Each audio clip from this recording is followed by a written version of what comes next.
Next Ranjini ചേച്ചി കമ്മ.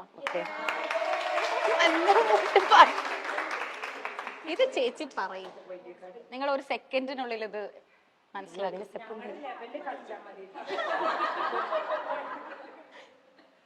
മിണ്ടാതിരിക്കരുത്, എന്തെങ്കിലും action കാണിച്ചോണ്ടിരിക്കണം.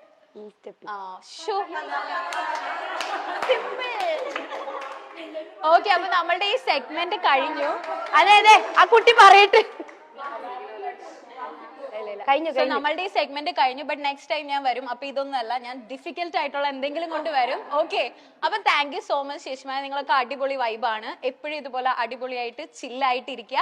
Next time നമുക്ക് ഇനിയും കാണാം. Okay, thank you so much. നമുക്കിനി ഒന്ന് മാറി നിന്ന് ഇച്ചിരി നേരം സംസാരിച്ചാലോ? ഞാൻ ടീച്ചറിനെ കുറച്ച് നേരത്തേക്ക് ഒന്ന് കൊണ്ടുപോവാണ്. അല്ല, അവിടെ നിന്ന് ഓഫീസിൽ നമുക്കിനി ഓഫീസൊക്കെ ഒന്ന് കാണാം. ഓക്കെ, അപ്പൊ നമ്മളൊരു പവർ പാക്ക് പെർഫോമൻസ് ഒക്കെ കഴിഞ്ഞ് ക്ഷേത്രയുടെ ഓഫീസിൽ എത്തിയിരിക്കുകയാണ്. നിങ്ങൾക്ക് കാണാം, ഇതാണ് ക്ഷേത്രയുടെ ഓഫീസ്. എന്റെ കൂടെ ഇരിക്കുന്നത് ക്ഷേത്രയുടെ എല്ലാമായ രഞ്ജിനി ചേച്ചി. രഞ്ജിനി ചേച്ചി, എങ്ങനെ ഉണ്ടായിരുന്നു നമ്മളുടെ സെഷൻ? നല്ലായിരുന്നു. ആക്ച്വലി സ്റ്റുഡൻസിനും കുറച്ച് എൻഗേജിംഗ് ഒക്കെ ആയിരുന്നു. അതെ, അവർക്കും ഇതൊരു എക്സ്പീരിയൻസ് ആണ്. അയ്യോ, അടിപൊളിയായിരുന്നു. ഇവിടുത്തെ സ്റ്റുഡൻസിനെ പറ്റിയും പറയാതിരിക്കാൻ പറ്റില്ല. എല്ലാവരും ഫുൾ ഫണ്ണാണ്, ഭയങ്കര എനർജിയാണ് എല്ലാവർക്കും. ഞാൻ ക്ഷേത്രയുടെ കാര്യത്തിലേക്ക് വരും. എങ്ങനെയാണ് ഈ ക്ഷേത്രം തുടങ്ങണം എന്ന് ഇൻസ്പയർ ആയിട്ട് ഒരു റീസൺ എന്താണ്? അല്ലെ, ക്ഷേത്രം തുടങ്ങുന്നതെന്ന് വെച്ചാൽ എനിക്ക് ഓൾറെഡി ടീച്ചിങ് ഭയങ്കര ഇഷ്ടമാണ്.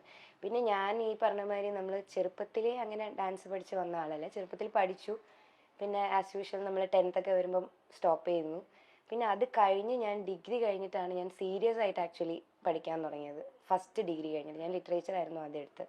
അത് കഴിഞ്ഞിട്ടാണ് ഞാൻ സീരിയസ് ആയിട്ട് പഠിക്കാൻ തുടങ്ങിയത്. ഞാൻ അരങ്ങേറ്റം ചെയ്തതും ആ സമയത്താണ്.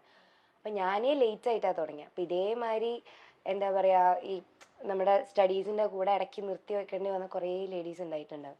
അപ്പം എനിക്ക് തോന്നി എന്നാൽ പിന്നെ ഞാൻ തന്നെ അങ്ങനെ സ്റ്റാർട്ട് ചെയ്യുമ്പം പക്ഷെ ഇവിടെ കൂടുതലും അങ്ങനത്തെ ലേഡീസ് ഇപ്പം എൻക്വയറീസ് വരുമ്പോഴും അവർ പറയണത് എന്താ വെച്ചാൽ ഞാൻ 10th സ്റ്റാൻഡേർഡ് വരെ നന്നായിട്ട് പഠിച്ചുകൊണ്ടിരുന്നതാണ്, പിന്നെ സ്റ്റഡീസിന് ഇമ്പോർട്ടൻസ് കൊടുത്ത് നിർത്തി എനിക്കിപ്പോൾ റീസ്റ്റാർട്ട് ചെയ്യണം, ഞാൻ എന്താ ചെയ്യേണ്ടത്, അങ്ങനെ വന്നവരാണ് ഇവിടെയൊക്കെ.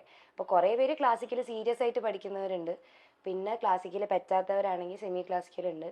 പിന്നെ ഒരു എന്താ പറയുക, ഒരു എൻ്റർടൈൻമെൻറ്റ് അല്ലെങ്കിൽ എനിക്കൊന്ന് മൂവ് ചെയ്യണം, പിന്നെ ഒന്ന് സ്ട്രെസ്സ് മെയിനായിട്ട് എല്ലാവരും പറയണതെന്ന് വെച്ചാൽ വർക്ക് സ്ട്രെസ് അല്ലെങ്കിൽ വീട്ടിലെ സ്ട്രെസ്സ് ഇവിടെ വരുമ്പോഴാണ് അവർക്ക് ആ ഒരു 1 hour അത് മറന്നു. ഇതൊക്കെ എന്ന് വെച്ചാൽ ഇതിലൂടെ ഒക്കെ തന്നെ നമ്മളെല്ലാവരും വന്നിട്ടുണ്ട്. അപ്പൊ അതൊക്കെ കാരണമാണ് ഞാൻ അങ്ങനെ സ്റ്റാർട്ട് ചെയ്യാന്ന് പ്ലാൻ ചെയ്തത്. പിന്നെ അത് ഫസ്റ്റ് സ്റ്റാർട്ട് ചെയ്യുമ്പോൾ ഞാൻ അങ്ങനെ ലേഡീസിനൊന്നും പറഞ്ഞിട്ടില്ലായിരുന്നു, പക്ഷെ അത് കൂടുതലും പിന്നെ ലേഡീസിനായിരുന്നു കൂടുതലും ഇവിടുത്തെ ക്ലാസ്സസ് ഒക്കെ. പക്ഷെ എന്നാലും സ്റ്റിൽ ഇവിടെ നമ്മുടെ യങ് ക്രൗഡും ഉണ്ട്, പിള്ളേരും ഉണ്ട്.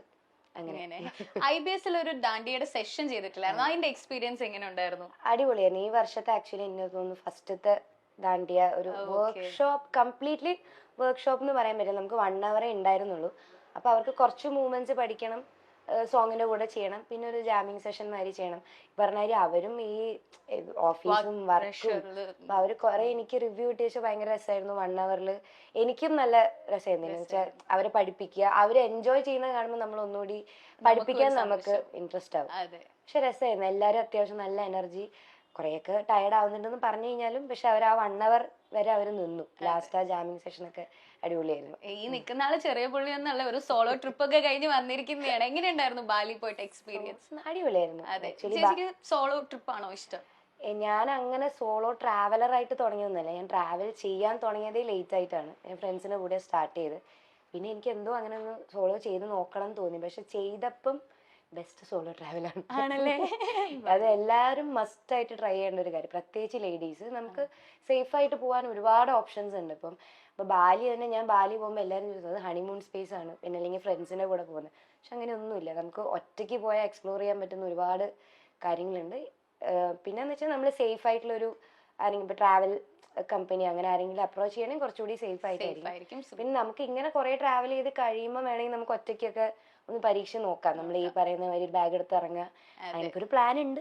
ഗ്രാജുവലി ആദ്യം സേഫ് സൈഡ് ഇങ്ങനെ പോയിട്ട്.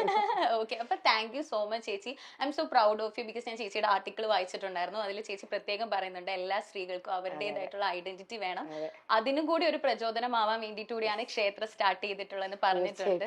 അത് I am so proud of you. ഇതുപോലെ ഇനി ഒരുപാട് ഉയരങ്ങളിലേക്ക്